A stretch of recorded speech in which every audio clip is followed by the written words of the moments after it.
জয় গুরু। পরম দয়াল শ্রীচরণে আমার প্রণাম। আপনাদের সবাইকে আমার আন্তরিক রানন্দিত জয় গুরু। সবার মঙ্গল প্রার্থনা করি, সবাই ভালো থাকুন, সুস্থ থাকুন।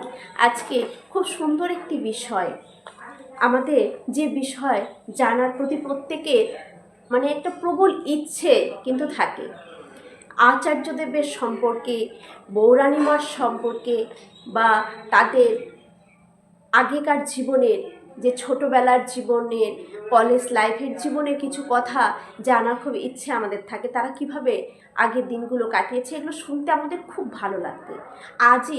আজকে যে বিষয়টি ঠিক এমন একটি বিষয় আচার্যদেবের। আসুন সেটাই শুনে নিচ্ছি। জয়গুরু।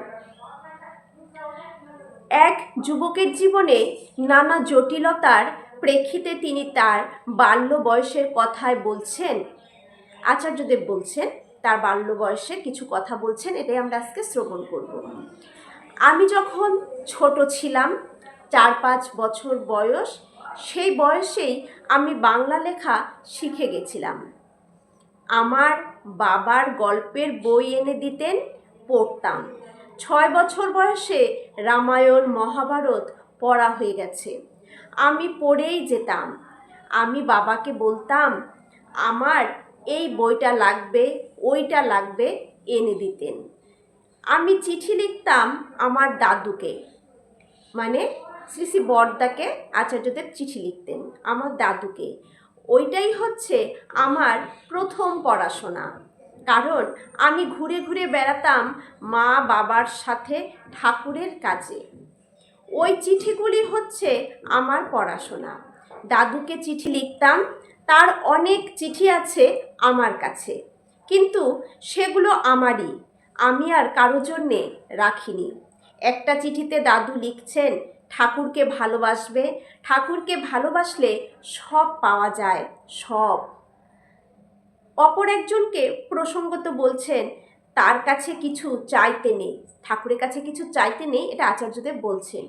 আমরা বলি আল্লাহ মেঘ দে, পানি দে, কিন্তু মেঘ পানি দিলে তার সাথে তো কাদাও আসবে, আসবে না? তাহলে তার কাছে শুধু তাকে চাওয়াই ভালো। তারপর তিনি যা ইচ্ছা করবেন তাই দেবেন, না ইচ্ছা করবেন না দেবেন। এটাই ভালো নয় কি? আমার কি প্রয়োজন তা ঠাকুর বুঝে আমাকে দেবেন, এতেই কিন্তু ভালো। কারণ আমার জন্য যতটা যেটুকু যা প্রয়োজন তিনি সময় মতন কিন্তু আমাকে দেবেন। আমাদের থেকে তার চিন্তা বেশি রয়েছে আমাদের প্রতি। তাকে ভালোবাসেন, যা হওয়ার তুমি হও, যা পাওয়ার তুমি পাও। আমি যদি পেতে চাই সেটা পাবো না, আমি পাওয়ার জন্যে হাঁক পাক করব, কিন্তু পাবো না। তারপর আচার্যদেব বললেন যে আমার যখন যৌবন ফুটছে, তখন ভালো ভালো জামা কাপড় পরবার ইচ্ছা হলো। আমাকে পায়জামা আর গেঞ্জি দেওয়া হলো। আমি ক্লাস 10-এ পড়তে গেছি, তখন আমার দুটো মাত্র প্যান্ট ছিল, উইদাউট ইউনিফর্ম। আমি যেতাম তপবনে, মাটিতে বসে পড়াশোনা করতাম। ওই দুটো প্যান্টেই আমার ছাত্র জীবন চলে গেছে, ওই দুটো প্যান্ট দিয়েই আচার্যদেবের ছাত্র জীবন চলে গেছে। আমি কখনো চাইনি আমাকে দেওয়া হোক। এখন আমি পূর্ণ হয়ে থেকেছি জীবনে কিভাবে। আমি আমার বন্ধু ঝন্টুকে বলছি, দেখ, যখন আমার জামা কাপড় পরার খুব ইচ্ছে ছিল তখন পেতাম না, আর যখন আমার পরার ইচ্ছাই নাই, এগুলো মন থেকে মুক্ত হয়ে গেছে, তখন অঢেল পেয়ে যাচ্ছি। যেমন এখন কত মানুষের যে কত ভক্তই যে তাকে দিচ্ছেন, কিন্তু তার এখন পড়ার কোনো ইচ্ছেই নেই। এগুলো তো আমার জীবনের গল্প। তার মানে আমার জীবনে যা যা হয়েছে সব তুমি করিয়েছো। এমনি করে আমার অঙ্কগুলি তুমি সাজিয়েছো। আমার অঙ্ক তো আমি সাজাতে যাই নাই, আমি বুঝতেই যাই নাই, আমি ঠিক করেছি। আমার জীবনটা যা সহজভাবে ভাবা যায় তাই করব। আচার্যদেব এটাই ঠিক করেছেন যে জীবনটাকে যত সহজভাবে ভাবা যায় তাই করব। আমি কারো কথা শুনতে যাই না, তো দাদাটিকে, তুমি মনটাকে জটিলতার মধ্যে ফেলেছো তাই তুমি জটিল। মানে এক মুক্ত দাদাকে বলছে তুমি তোমার মনটাকে জটিলতায় ফেলেছো তাই তোমার এত জটিলতা। আমি জটিল বুঝি না তাই আমি জটিল নই। ঠিক আছে, আমি বুঝতে যাব যে কৃপাসিন্ধুদা আমার জানারই দরকার নাই। আমি ভালোবাসছি কি না এটাই আমার কাছে আসল। সঞ্জীব মণ্ডলদাকে বলছেন যে আমাকে আদর স্নেহ করেন কি না আমার জানা, মানে সঞ্জীব মণ্ডলদা আচার্যদেবকে আদর স্নেহ করেন কি না সেটা কোনো জানার দরকার নেই। আমি কতটা সঞ্জীব মণ্ডলদাকে ভালোবাসছি সেটাই হলো আসল ব্যাপার। যে আমি তাকে করি কি না সেটাই আমার কাছে প্রশ্ন। ঠাকুর আমাকে ভালোবাসেন কি না আমার জানার দরকার নেই। আমি ঠাকুরকে ভালোবাসি কি না এটাই আমার কাছে পয়েন্ট। আমার বাবা আমাকে আদর যত্ন খাতির করতেন কি না, স্নেহ করতেন কি না আমি জানি না, আমি করতাম কি না আমি জানি। মানে কেউ আমাকে কতটা ভালোবাসছে বা আমাকে আদর স্নেহ দিচ্ছে বা কেউ আমাকে কতটা সম্মান করছে এগুলো দেখার বিষয় নয়। আচার্যদেব এটাই কিন্তু বোঝাচ্ছেন যে আমি তাকে কতটা সম্মান করছি, কতটা শ্রদ্ধা করছি, কতটা ভালোবাসছি এটাই আসল প্রশ্ন। এটাই দেখা দরকার যে আমার দিক থেকে যেন কোনো ঘাটতি না থাকে। আমারটা আমার জানা দরকার। আমার বউ আমার থেকেও বেশি ভালোবাসে আমার বাবাকে, এটা আমি জানি, কিন্তু আমি তার সাথে কম্পেয়ারে যাই না।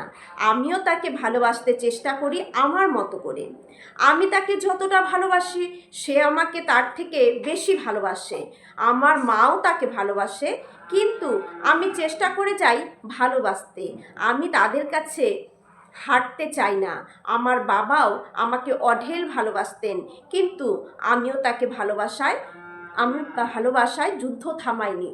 বলছেন যে আমার বউ আমাকে আমার থেকেও বেশি ভালোবাসেন, কিন্তু সেটা আমি কম্পেয়ার করতে যাই না। আমি যতটা আমার ভালোবাসা দেওয়া উচিত আমি অঢেল ভালোবাসা দিচ্ছি। আমার বাবাও আমাকে খুব ভালোবাসতেন, কিন্তু আমিও এই ভালোবাসার যুদ্ধে কখনো হেরে যাইনি। আমিও প্রচুর পরিমাণে যাতে ভালোবাসা দিতে পারি সেই চেষ্টা করেছেন। কে কতটা কি দিচ্ছে সেটা দেখার বিষয় নয়, আমি অঢেল পরিমাণে দিতে পারছি কিনা, আমি সঠিক চলছি কিনা, আমার যুদ্ধ এই ভালোবাসা দেওয়ার যুদ্ধেতে আমি যেন না থামি, এটাই আচার্যদেব কিন্তু বোঝাচ্ছেন তার নিজের জীবন দিয়ে।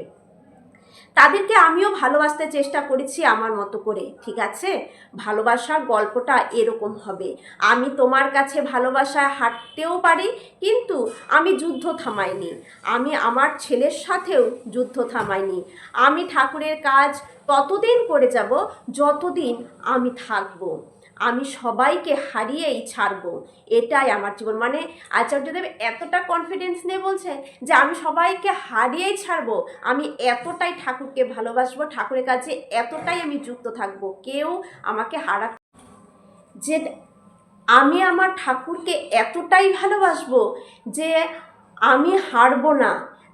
যে যতটাই ভালোবাসুক, কিন্তু আমি বেশি ভালোবাসবো, তার কাজ আমি করেই যাব, কোনোভাবে আমি হারবো না। আচার্যদেব এটা বলছেন যে কেউ আমাকে হারাতে পারবে না, আমি এতটাই ভালোবাসবো ঠাকুরকে।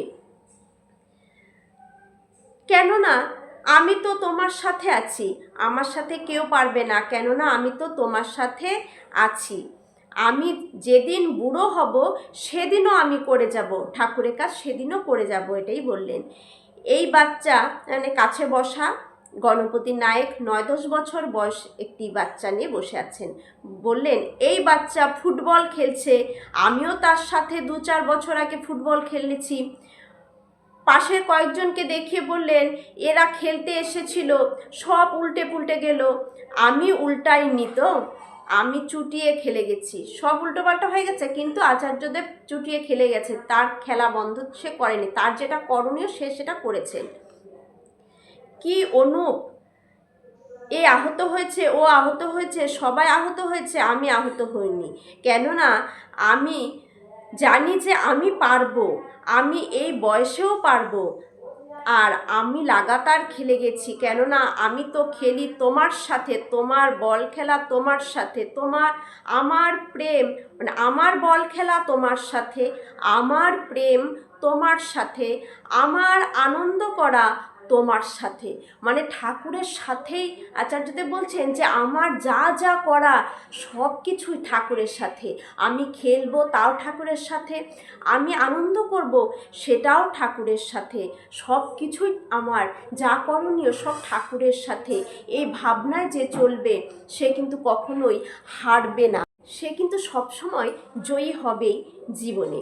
50 বছরের বুড়ো বাচ্চাগুলোর সাথে ফুটবল খেলছি, এটাই তো আমার কাছে পাওয়া, তার মানে আমার সাথে তুমি আছোই।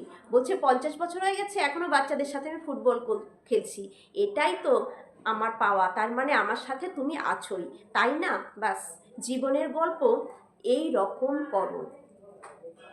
বললেন আচার্যদেব জীবনের গল্পটা ঠিক এই রকমই করো, যে সব অবস্থায় ঠাকুর আমার সাথে আছেন, আমি যা যা করছি সব কিছুই ওই ঠাকুরের জন্যই করা। আমি আনন্দ করছি তাও তুমি আমার সাথে আছো, আচার্যদেব এটা সবসময় বলেন। আমি ঘুমোতে যাচ্ছি তাও তিনি আমার সাথে আছেন, আমি খাচ্ছি তাও তিনি আমার সাথে আছেন, আমি যদি কারোর সাথে ঝগড়াও করি তাও ঠাকুর আমার সাথে আছেন, আমি স্নানে যাচ্ছি তাও ঠাকুর আমার সাথে আছেন, সর্বদা আমার সাথে তিনি আছেন, এরকম ভাবনায় ভেবে চলতে হয়। আর তাকে যতটা আমার দেওয়া আমি ততটা তাকে ভালোবাসবো, এই ভালোবাসায় যুদ্ধ করব, আমি হার মানবই না, এমন করে ঠাকুরকে ভালোবাসতে হয়। এই হলো আচার্যদেবের জীবনের গল্প। খুব ভালো থাকুন আপনারা, এই প্রার্থনা প্রভু শ্রীচরণে। জয়।